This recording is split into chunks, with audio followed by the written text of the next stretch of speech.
The complete works of Swami Vivekananda Vedantism.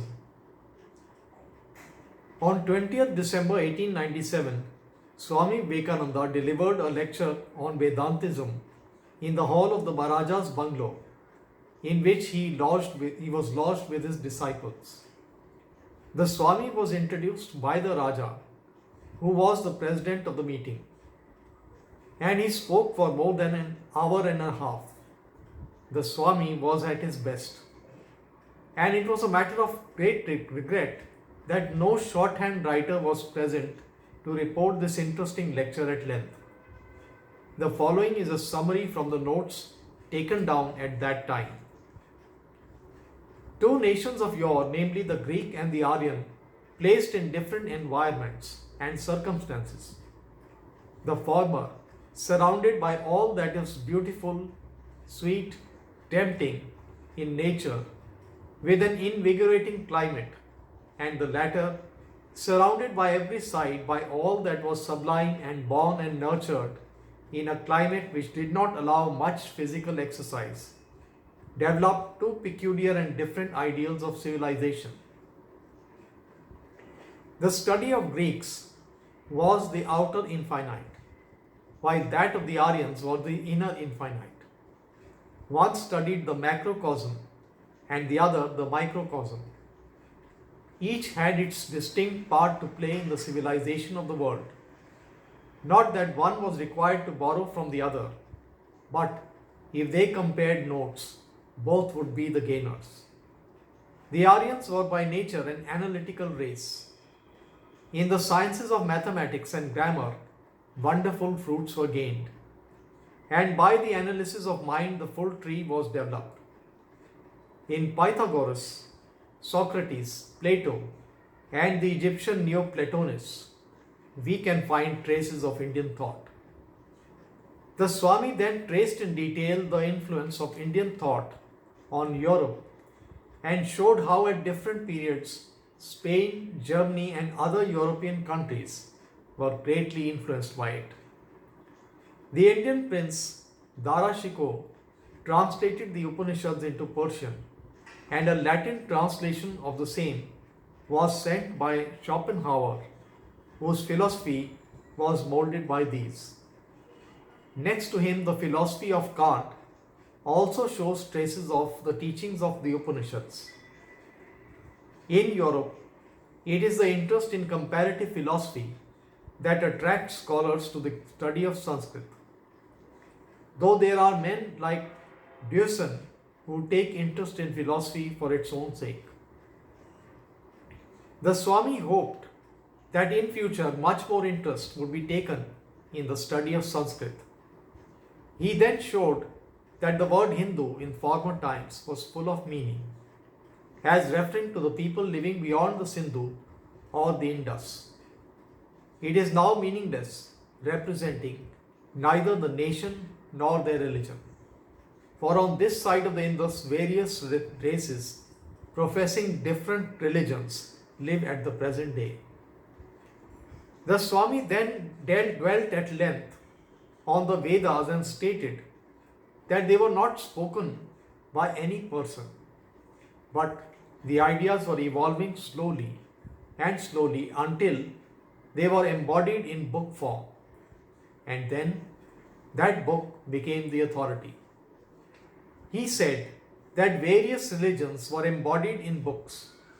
The power of books seemed to be infinite. The Hindus have their Vedas and will have to hold on to them for thousands of years more. But their ideas about them are to be changed and built anew on a solid foundation of rock. The Vedas, he said, were a huge literature. 99% of them were missing. They were in the keeping of certain families, with whose extinction the books were lost. But still, those that are left now could not be contained even in a large hall like that. They were written in language archaic and simple. Their grammar was very crude, so much so that it was said that some part of the Vedas had no meaning at all. He then dilated on the two portions of the Vedas, the Karam Kand and the Jnana Kand. The Karam Kand, he said, were the Samhitas and the Brahmanas. The Brahmanas dealt with sacrifices. The Samhitas were songs composed in the Chandas known as Anushtup, Trishtup, Jagati, etc. Generally, they praised deities such as Varuna or Indra. And the question arose, who were these deities? And if any theories were raised about them, they were smashed up by other theories, and so on it went. The Swami then proceeded to explain different ideas of worship. With the ancient Babylonians, the soul was only a double, having no individuality of its own and not able to break its connection with the body. This double believed to suffer hunger and thirst, feelings and emotions like those of an old lady, those of an old body. Another idea was that if the first body was injured, the double would be injured also. When the first was annihilated, the double also perished. So, the tendency grew to preserve the body. And thus mummies, tombs and graves came into existence. The Egyptians, the Babylonians and the Jews never got any further than this idea of the double. They did not reach to the idea of the Atman beyond. Professor Max Muller's opinion was that not the least trace of ancestral worship could be found in the Rig Veda. There we do not meet with the horrid sight of mummies staring stark or sorrow, etc. Thus the idea arose that the sooner the dead body was cremated, the better. By degrees they came to know that there was a finer body that went to a place where there was all joy and no sorrow. In the semantic type of religion, there was tribulation and fear. It was thought that if a man saw God, he would die. But according to the Rig Veda, when a man saw God face to face, then began his real life. Now questions came to be asked. What were these gods? Sometimes Indra came and helped man. Sometimes Indra drank too much soma. Now and then adjectives such as all-powerful, all-pervading were attributed to him. The same was the case with Varuna. In this way it went on, and some of these mantras depicting the characteristics of these gods were marvelous, and the language was exceedingly grand. The speaker here repeated the famous Nasadya Sukta, which describes the pralaya state and in which occurs the idea of darkness covering darkness, and asked if the persons that described these sublime ideas in such poetic thought were uncivilized and uncultured, then what should we call ourselves? It was not for him, Swamiji said, to criticize or pass any judgment on those rishis and their gods, Indra or Varuna. All this was like a panorama, unfolding one scene after another, and behind them all, as a background, stood out that which exists is one. Sages call it variously. The whole thing was most mystical, marvelous, and exquisitely beautiful. It seemed yet quite an unapproachable. The veil was so thin that it could rend, as it were, at the least touch and vanish like a mirage. Continuing, he said that one thing seemed to him quite clear and possible, that the Aryans too, like the Greeks, went to outside nature for their solution. That nature tempted them outside, led them step by step to the outward world, beautiful and good. But here in India, anything which was not sublime counted for nothing. It never occurred to the Greeks to pry into the secrets after death. But here from the beginning was asked again and again, what am I? What will become of me after death? There the Greek thought, the man died and went to heaven. What was meant by going to heaven? It meant going outside of everything. There was nothing inside, everything was outside. His search was all directed outside. Nay, he himself was, as it were, outside himself.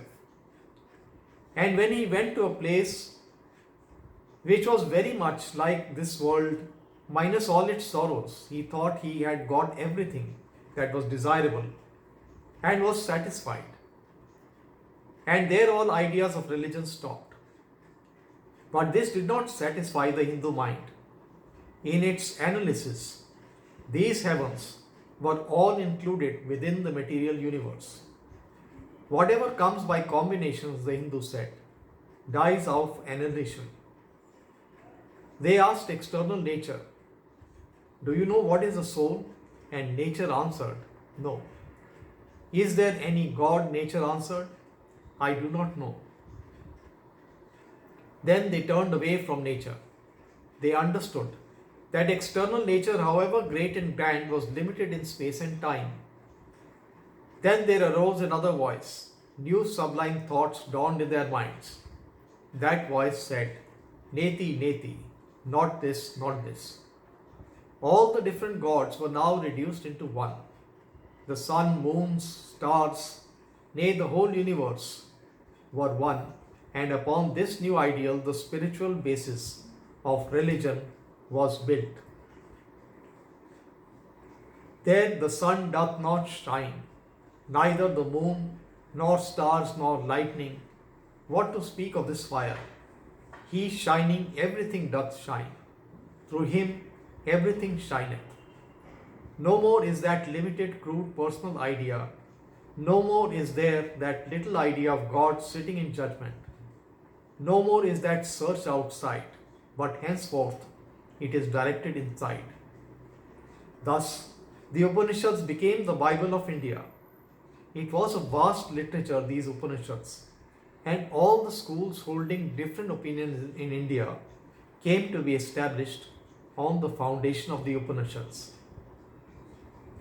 The Swami passed on to the dualistic, qualified monastic and Advaitist theories and reconciled them by saying that each one of these was like a step by which one passed before the other was reached. The final evolution to Advaitism was the natural outcome, and the last step was Tattvamasi. He pointed out where even the great commentators Shankaracharya, Ramanujacharya and Madhavacharya had committed mistakes. Each one believed in the Upanishads as the sole authority, but thought that they preached one thing and one path only.